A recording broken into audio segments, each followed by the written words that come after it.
Good morning. Beautiful day in Albany. Good news today. Good news on the numbers. Good news on the facts. Today's day 108 since the coronavirus crisis started. For those of you who are counting, day 23 since the civil unrest of Mr. Floyd's, caused by Mr. Floyd's murder. So we have two different situations that are going on. We're handling both separately. There's obviously a convergence at one point. New York, we pride ourselves on being the progressive capital. Progressive capital means in action, right? Not just in words, not in rhetoric, but actually in results. I'm very excited about the New York State Police Reform and Reinvention Collaborative. What this will do is take all the concerns that are out there and have local governments sit down at the table, bring the police department in, bring the community members in, and design the police department that they want for their community. All the questions that you hear being raised, what should the police do? What are the right functions for the police? What should the budget be for the police? What should the staffing be for the police? What should the use of force policy be? Defund the police? How much is the appropriate amount for our communities to spend on police? These are all questions that you have to sit down and figure out and decide together. That's why the word collaborative. Why does this have to be done? It has to be done because the relationship is frayed, right? All these protests, what does that say? It says the relationship is frayed. Well, it shouldn't be, but it is. You know, this is a relationship between the police and the community. And when one party to a relationship says the relationship isn't working, then it's not working. By definition, it's not working. When one party says it doesn't work, it doesn't work. It doesn't help to say, well, I don't know why you say the relationship isn't working. I don't know why you say there's no trust, there's no respect in the relationship. If one party to the relationship says it doesn't work, then it doesn't work. That's life. The relationship between the police and the community isn't working. Why? Because the community says it isn't working. A lot of the police say it's not working. But it is about respect, and it is about trust, and that has to be restored. And it's not going to be restored until everyone comes to the table and decides a way forward. There is no one-size-fits-all. I'm not going to tell local police departments across the state we have 500. I'm not going to tell 500 local communities what they should do. But they should do whatever they need to do to restore that relationship and have a police department that the community supports. Otherwise, it's not going to work. That is the real work of reform, right? Protest, we're unhappy, I'm articulating it, I'm expressing it. Second step is action, is change, and addressing those concerns. And that has to be done. We set a deadline for it in New York. It has to be done by April 1. So there are 289 days and counting for communities to go through that process. Reverend Sharpton talked about demonstration, legislation, reconciliation. Demonstration, legislation is making the change, and then reconciliation. We have 289 days to do the legislation on a local level, and once you have the legislation and you have a relationship that works for both parties, then you can have reconciliation. But this has to be done, and it has to be done community by community. And this is the hard work of leadership in government. Put everyone at the table, figure it out. On the reopening, New York's path forward is dictated by the facts. We said that from day one. There's no political theory here. We're dealing with a virus. The virus doesn't understand Democratic politics, Republican politics. It's a virus. It's a public health issue. It deals with facts, and that's what we've been using to decide what we do from day to day. The facts in New York are very, very good, and I am so proud of what the people in this state have done. At this point, with the phased reopenings, we look at the testing on a daily basis because we're making decisions on a daily basis. And you see the past 5 days. New York City was 1.2 yesterday. When we started opening New York City, 1.5, 1.7, 1.4, 1.3, 1.2. So the number hasn't gone up. If anything, it's relatively constant. You're going to see those little ups and downs. That's basically true all across the board. You see little fluctuations, but nothing concerning. We have the lowest number of hospitalizations since we started. Amen. And we have the lowest number of deaths since we started. Once again, same numbers yesterday, but on the 3-day average, we are at a new low. And you want to talk about congratulations and something to celebrate. That is something to celebrate. And we're basically at a number that is so low that it may even be statistically questionable, because when you get down to 24, you're talking about literally how doctors decide a cause of death in some situations that may have multiple reasons behind it. So we went up the mountain, we came down the mountain. That is the configuration of the mountain that we climbed together, the highest mountain. And we did it with a smart reopening. We have done over 3 million tests now in the state of New York. More tests than any other state, more tests than any country per capita. We do 2 types of tests. We do diagnostic tests, which are you positive or negative today? And we do antibody tests, which are, have you had the virus at any point? We just did another sample on antibody tests, 12,000 test sample, which is a very large sample, right, all across the state, to find out where we've been. 12,000 starting 5/1 to 6/13. So about 6 weeks, we did 12,000 samples to see where we are today versus where we were 6 weeks ago.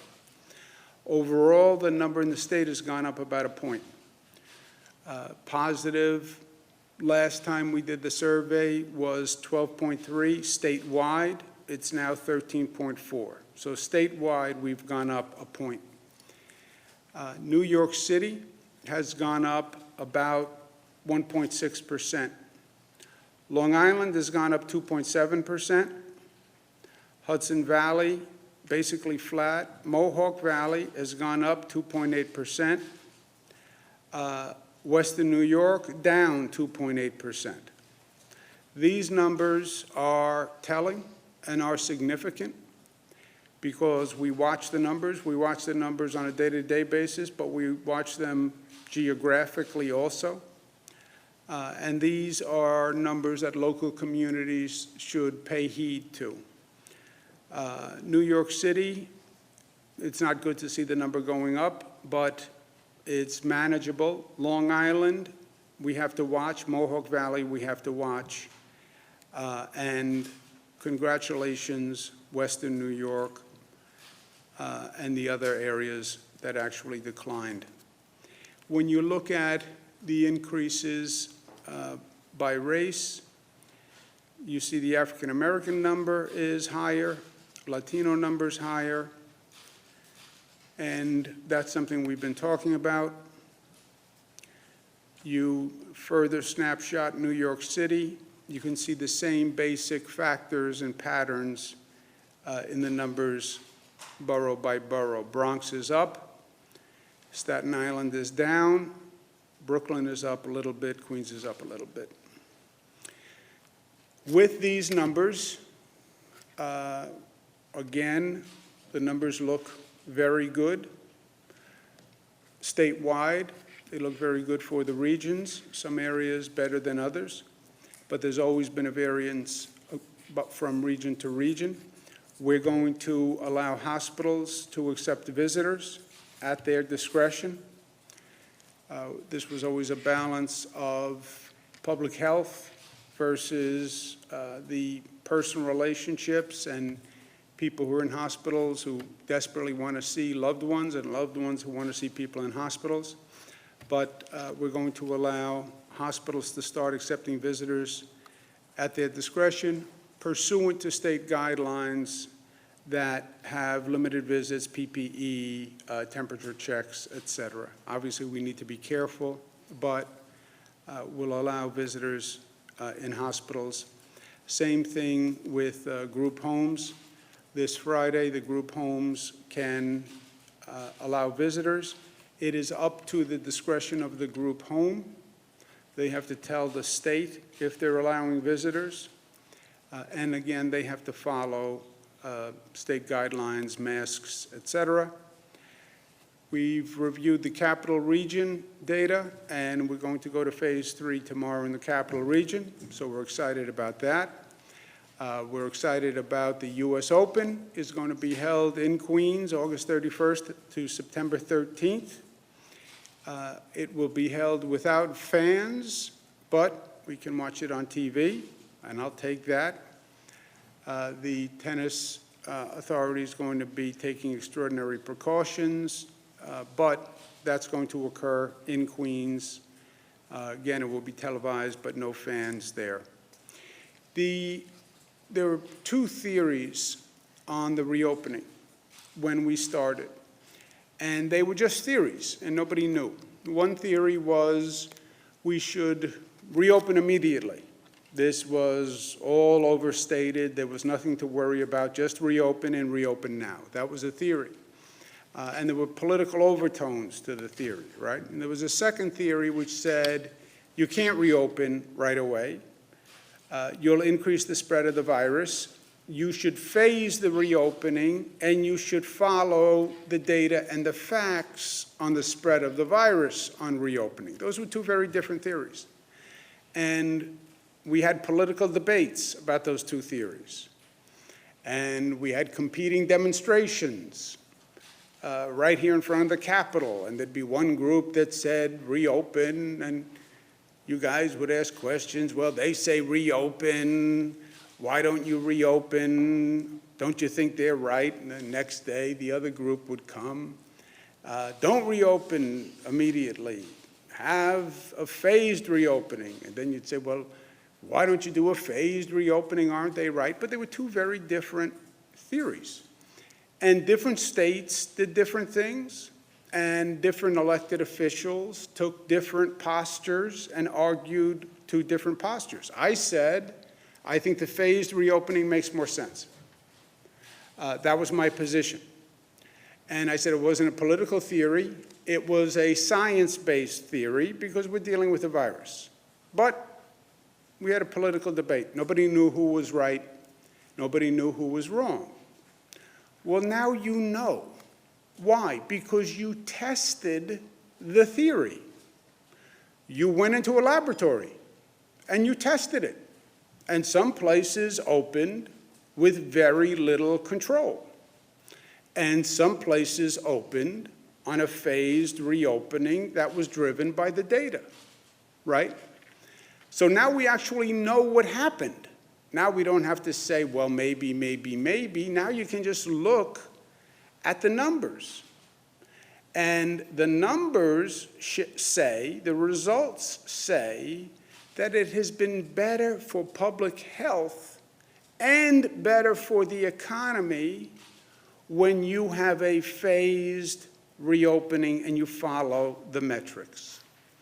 As we sit here today, 21 states are seeing an increase. As we sit here. Why? They reopened quickly. They did not have the same phases. They did not have the same controls. They're seeing the number of cases go up. That is a fact. It is a fact. What then happens is there are articles about the virus is increasing, the cases are increasing, that destabilizes the market. And then the market actually responds in the negative. And that actually hurts the economy, right? From a public health point of view, the number of projected deaths because of these reopenings and the spike in the virus have increased dramatically. The projections by these scientific groups, they change the projections based on the spread of the virus. So ask yourself, how much have the projections changed since they have the data on the virus spreading? IHME, which is the Washington-based model, Gates-funded model, which is the model that the White House apparently follows, deaths by August. In April 17th, they projected 60,000. April 29th, 72,000. June 15th, they project 149,000. That's roughly 90,000 more deaths. 90,000 more deaths.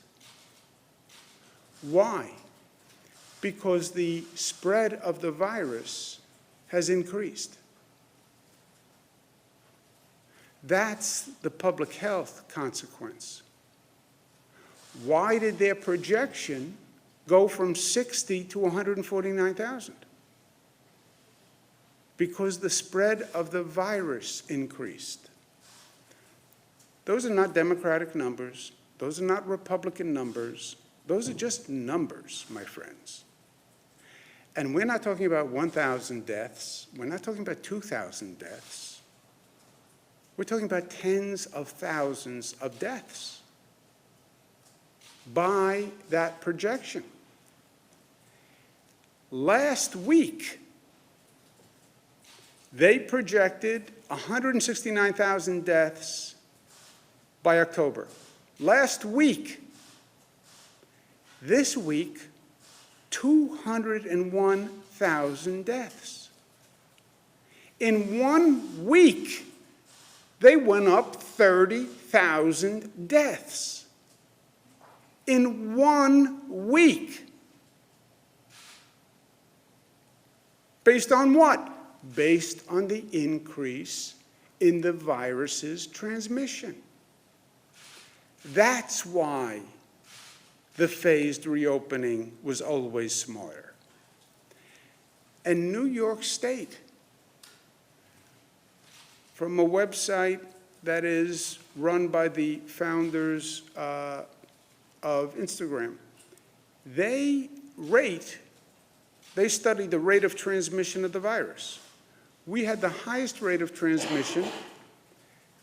Today, New York State has the lowest rate of transmission of any state. These are not theories anymore. These are just undeniable facts. You tested the theory. You now have results. Anyone can say anything.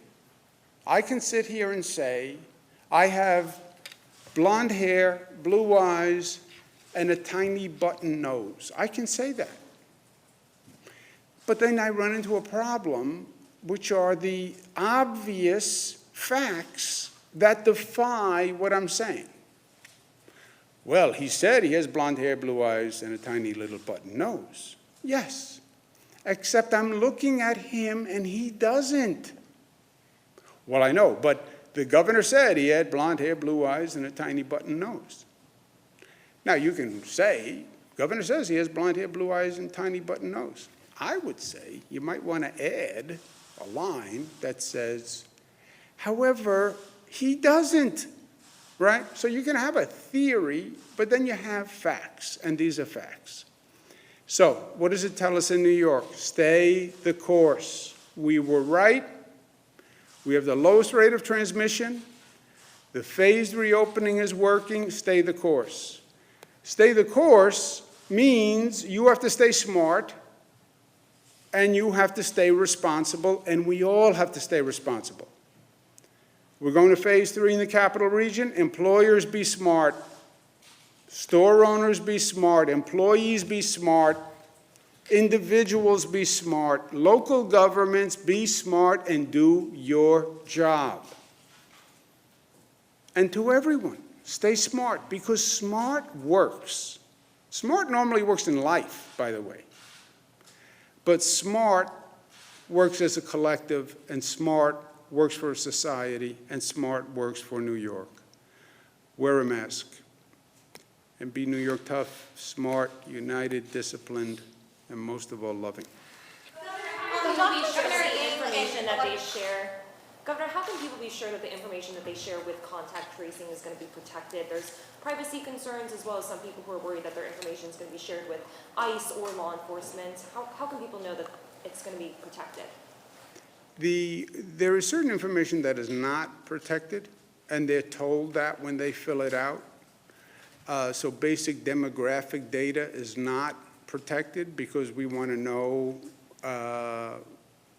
the information I give you here is based on the tests. So that data, by definition, is not protected. You're a woman, your ethnicity, where you live, your zip code, that is not protected. But the other items that are under healthcare privacy are fully protected. There's no information being shared with any federal immigration agency or anything like that. Governor, as regions open in the phases, we're getting questions. You said Capital Region is on set to go to phase 3 this week. In terms of events, like the State Fair in Syracuse, in terms of the track in Saratoga Springs, since we are seeing this progress, a lower infection rate, are you any closer on determining whether these large-scale events can happen? That's question 1. And question 2 is, you announced today that visitations will resume in hospitals and in group homes. After talking to a lot of families this week, I know you heard a lot of the stories that were coming out of these places. You have said multiple times that we could fall back. Like if people aren't following the rules, we could fall back. It's been brought to the public's attention that in these group homes and in the hospitals, over this period of time where people couldn't visit, people in the hospitals and in the group homes, they basically didn't have an advocate by not having their family come visit. So we know that some nursing homes across the state, on a regular basis without COVID, they have issues with not caring for the people in these homes. So if we are to fall back and say there's a spike somewhere, will you remove visitation again in the future? And are these conversations that you're having? I mean, it's a pretty good argument. Somebody should be able to have an advocate if they're in the hospital. They should be able to have somebody checking in on them. And I know I just gave you 2 questions that have a lot for you to think about, but people want to know about these large-scale events, and they want to know about this visitation, because these are 2 really big topics. Yeah, but they know everything already. They know the phases of the reopening. They know large-scale events are the most susceptible place and most dangerous place for a viral transmission. They know we have phase 1, phase 2, phase 3, phase 4. They know that the phases measure the essential nature of the business and the risk of the business. So they know the large gatherings are in phase 4. They know that because it's on every website, every conversation we've had. And if people are not smart and are reckless and are not disciplined, yes, the virus will go up. That's what will happen. That's what we're seeing in those other states. And that's why I work every day to make sure people don't get reckless and undisciplined, and we don't see the virus spike, and we don't go back to where we were. Maria? Doctors are seeing COVID patients testing positive for symptoms, then maybe testing negative, and then having symptoms again in some cases, or maybe testing positive again. And there are also reports of people who are sick with COVID maybe for months, maybe not requiring hospitalization, but seeing symptoms for a long period of time. I guess for the health commissioner, what is New York seeing and learning about these issues? And for the governor, how is the state going to protect elderly or immunocompromised workers who are afraid to go back to work because of the risk and what we don't know? We're hearing these individuals ask for protections in New York state law like other states are doing. Yeah, I'll ask the doctor to chime in. You're right, basically, on both. We don't know a lot about this COVID virus, and the facts keep changing the more we learn. Originally, we were told if a person was infected and they had the antibodies that they couldn't be reinfected. Now, they're not so sure about that. And now they think maybe you can be reinfected, even though you were infected once.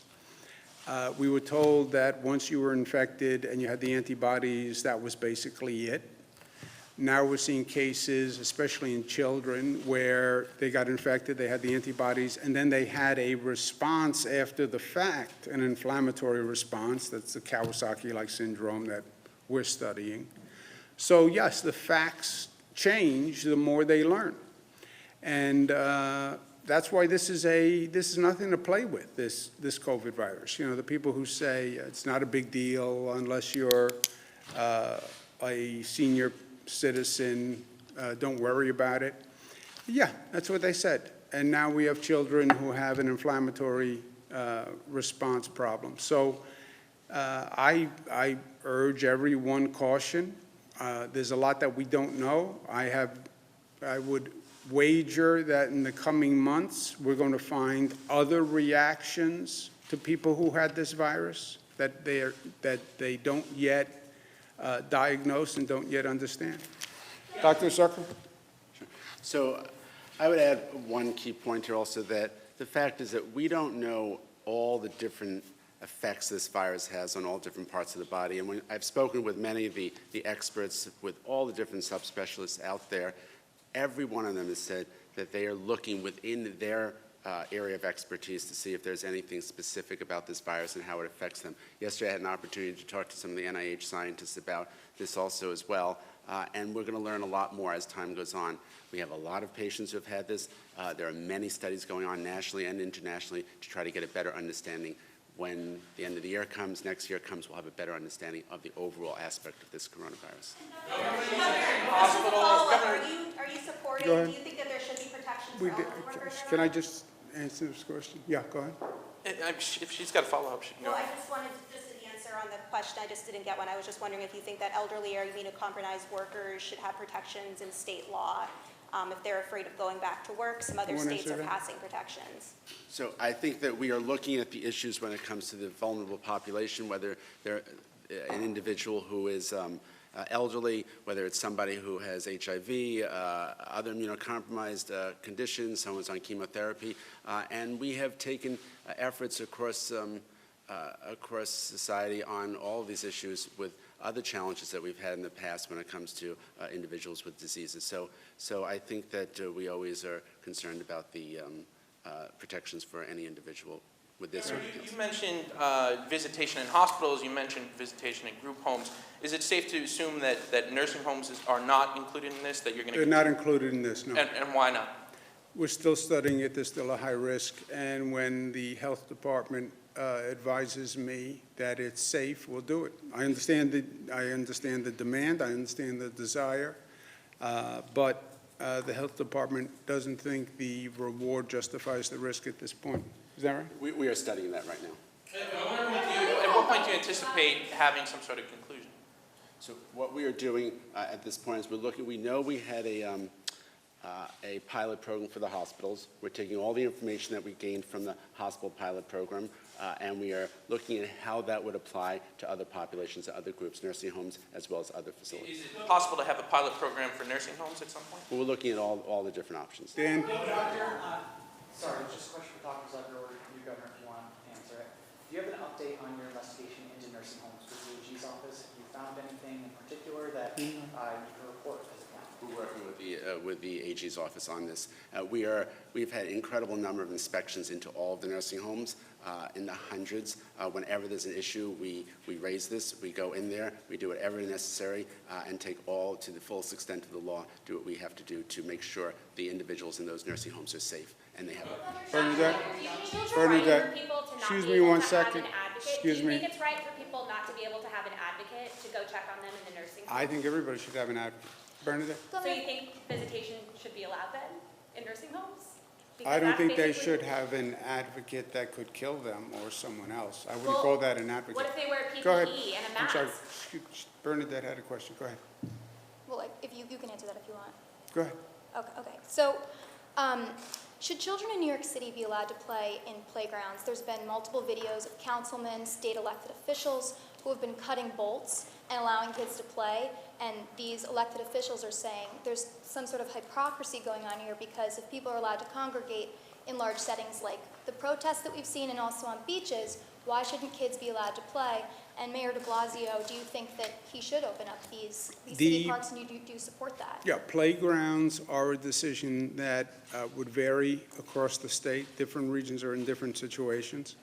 What works in Albany, what works in Buffalo may not work in New York City. So on playgrounds, we said it's up to the local governments, and they have to figure it out. If you have a dispute among local officials in New York City, they should sit down and figure it out. But it's up to the local government. What do you think about that, though? Because again, there's been, people are on beaches, people are congregating in protests, but why not parks? Could they be sanitized? You guys have sanitized the MTA. Yeah, I understand the point, and that is the question for the local governments. I'm not going to sit here and second-guess a local government. You know, some decisions we make statewide, if it's going to be particular to a locality, and the facts have to be judged by that locality or in that locality, then I leave it to the local government. Would you let your kids play in a park? Now, I'm not going to second-guess the local But government. would you let your kids play in a park right now? As The, opposed to going my to kids, a protest? my kids are older, they do what they want to do. I wish I had that kind of control over my kids. When it comes to the phased reopening, early on, you said that the 2-week increments that were laid out weren't necessarily set in stone. They could be shortened based on the data. Capital Region elected officials, a lot of Democrats and Republicans are now saying, why has that not happened? Because we've been a few days behind the first wave of people. They felt that Friday of last week we could have hit phase 3. And in addition to that, they're now saying that the indoor portions of malls with certain regulations, there are blueprints that they say would be safe to reopen because so many people are employed by them. Based on the data, if you're familiar with the Capital Region data, is the general consensus, the bipartisan consensus correct that we should be further along in this area than we are? Yeah. First, on politicians saying they review the public health data and this is what they think, here's my advice to politicians. Stay with what you're qualified to do, and don't do what you're not qualified to do. I don't review the health data myself. I mean, I review it, but I'm not a doctor. I'm not a public health official. I'm not an epidemiologist. I don't study infectious diseases. I don't study global pandemics. So my review of the numbers is just an amateurish review, right? I listen to the commissioner. I listen to global pandemic experts that we bring in to look at the data, and I follow their advice. So I get the politics, I get the political arguments, but this is not a political discussion. This is a public health discussion about spread of a virus. So I defer to the public health experts, and I would suggest that they do the same. I mean, everybody can have an opinion. I go to the doctor's office, they give me a diagnosis, I have my own opinion about whether or not the doctor's right, but I follow the doctor's diagnosis, I do it here. On the malls, I get their point, and we're looking at that. The big if there is if you follow the rules, right? Could you open a mall with rules that would not have gatherings in a mall? Yes, that is theoretically possible. Can you have bars and restaurants serve alcohol where people pick it up and don't congregate? Yes, that is theoretically possible. There is a big variance between what is theoretically possible and what can actually happen in reality. Well, we'll have the rules and we'll enforce the rules. Yeah, I understand that, but that's also theoretical. Don't worry, we'll enforce it, right? The area officials, though, are saying that they're listening to, in a similar way to what you do with Dr. Zucker, their Department of Health Commissioner, so they don't really have independent thoughts. They're saying this is only based on the data, and I say bipartisan because there aren't really politics involved there. It's really just about getting people back to work. Yeah, but there's politics involved in everything. When you're dealing with elected officials, you're dealing with politics, right? That's the business they are in, and I get that. But we have the best public health experts, I think, available globally, who we rely on here. I spent a lot of time talking to people literally all around the world, people who worked in China, people who worked with Italy, people who worked with South Korea, and we've introduced some of them to you. And we just follow the best medical, scientific advice that we can get. I agree with elected officials who say, I want to reopen as soon as possible. I want to reopen as soon as possible. And we are reopening as soon as possible. Possible as determined by the data. And also, the proof is in the pudding. Look at our progress. Look at how we're doing on reopening. We are exactly where we said we would be on the phases. The data is good. Our rate of transmission is the lowest in the United States, having been the highest, right? At one point, you can't argue with the results.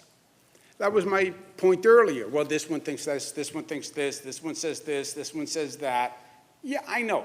Now we know, because we're in the laboratory. And we saw what happened. And you have the numbers, and you can study it. And we were right to do it by the numbers. And we're still doing it by the numbers, as reviewed and determined by the leading international public health experts. And that's what we'll continue to do. I would like it to open faster than they would like it to open, because we have this as a statewide consequence. Our budget gets worse every day that we don't open. So no one is more aggressive than I am, but I'm not foolish either, right? It's aggressive, but not foolish. Let's take one more. Minority Leader Flanagan announced that he's resigning effective June 28th. Have you spoken with him, and what are your thoughts on that? I wish him well. I did a lot of work with him. He was Senate leader, and we did a lot of work, a lot of budgets together, passed a lot of good laws. I wish him well. I understand he's going to open a new chapter in life, and I wish him well. Thank you, guys. Thank you very much.